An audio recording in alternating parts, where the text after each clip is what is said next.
now joined by fifth-year head cross-country coach of the men's and women's team at North Park University, Steve Imig. North Park coming off one of their better years under Coach Imig, and there's been a progression for the Vikings, both the men's and women's side, in the last 3 years. Most recently, the men's finishing 27th.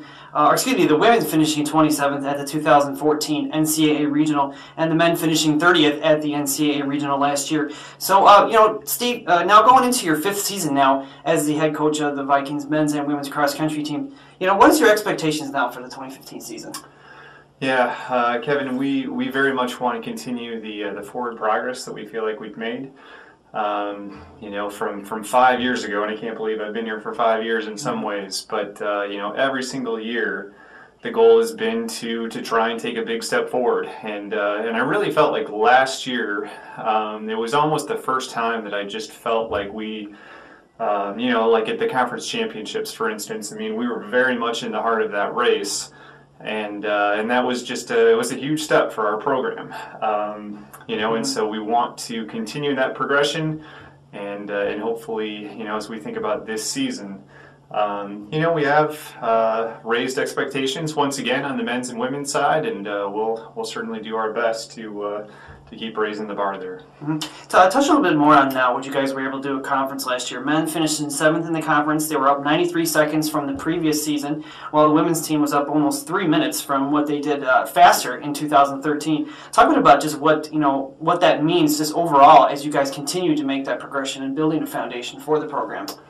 Yeah, I mean, you hope that it continues to become such an internal picture of what can be, and I think the team last year, they started to really get a sense of being competitive at the conference meet, of being competitive at the regional meet, and so we want that kind of almost like a snowball, just to keep getting bigger and to build. And you start talking about some of those time improvements, and that was, we know we're going to hit a limit, you're not always going to keep having those kind of drops from year to year.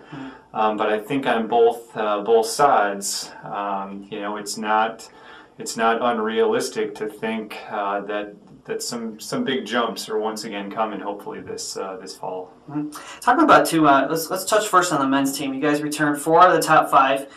Including Sal Lopez, who finished 36th in conference last year, Ricky Barajas for his senior season. Just talking about what those 2 guys and the rest of the returners are going to be able to bring back to the men's side of the team. Yeah, the core nucleus is very much in place from last year, and so that's huge, obviously, towards what we want to try and be able to establish. Saul, I'm sure he's thinking about trying to be all conference this year. He's had a great summer. And he's one of those guys that it's just fun because you feel like you have to hold him back. And when you're working with people that have that mentality, that's just what you want. From a culture perspective, that's what you want. And Ricky, you mentioned Thomas Simak. Those will be 3 guys that really, really help to lead the way for our team. Not only performance-wise, but I think also from a leadership perspective very much. And, so if that top group can really kind of pick up where they left off last year to some extent, that's going to be huge. And we'll probably get around to talking about newcomers, but, we feel good about our incoming group on the men's side, especially.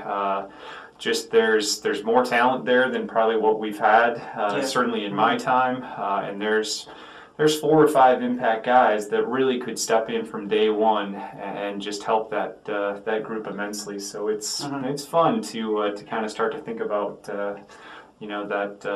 that side of things and just what could be. Talking about 2 now on the women's side, 2 you guys returned 3 out of the top 5, including all-conference ECIW selection Mia Gomez, who ended up finishing 16th at the conference championships last year. Talking about just what she's going to be able to do and with her experience and with the returners as well, some of the newcomers for the women's team. Yeah, I mean, Mia's sophomore season last year, it was kind of a continued progression in a lot of ways, and yet, I think for her, it was starting to get a sense of what does it mean to be all conference and to be, kind of up in the races, and those types of things. So, she was 16th last year. I'm sure Mia is thinking top 5 to 10, and she's done a lot of good work last year. Kind of that evolution I was alluding to. I mean, she was 16th in the fall. She was 8th indoors in the 3K. Oh, okay.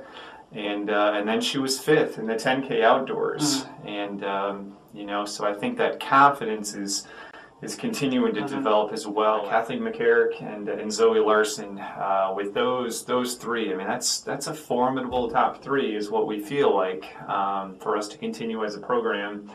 And then we're hoping that we can have some people, both from returners and some of the newcomers, step in to help close the door for that top group. Touch a little bit on those newcomers, both men's and the women's side, just how much they're going to be able to make an impact and mix with the veterans on the team. Yeah, well, I think every year we've been able to kind of up the ante recruiting wise, and and so on the men's program as well, and the women, I think as we get better each year and we reach a higher level, the hope is that we can start to attract a higher level recruit as well, and so that's. This go around, that was probably a little bit more evident on the men's side, I'd say, in terms of the overall numbers. With potentially 4 or 5 guys that can really help us right away. And then on the women's side, there's a couple that can step in from day one.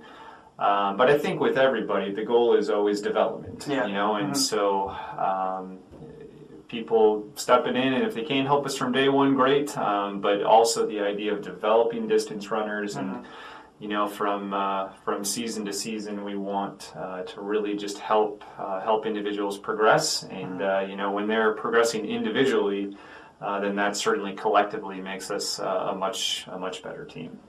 Let's talk about the schedule a little bit.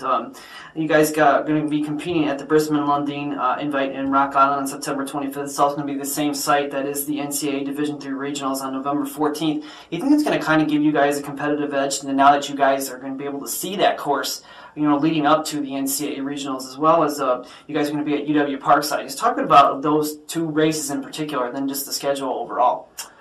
Yeah, we tried to set up the schedule to get on the regional course prior to that, and the same thing with conference. And so I think there can be an advantage, certainly, to knowing the course. At the same time, you have to go out and execute and run your race. And so I'd like to think there can be some small advantages there, but we'll certainly on those 2 dates when it comes to regionals and I guess working backwards to conference, we'll try and utilize whatever we've learned, on those days. But I would even say more so on Parkside.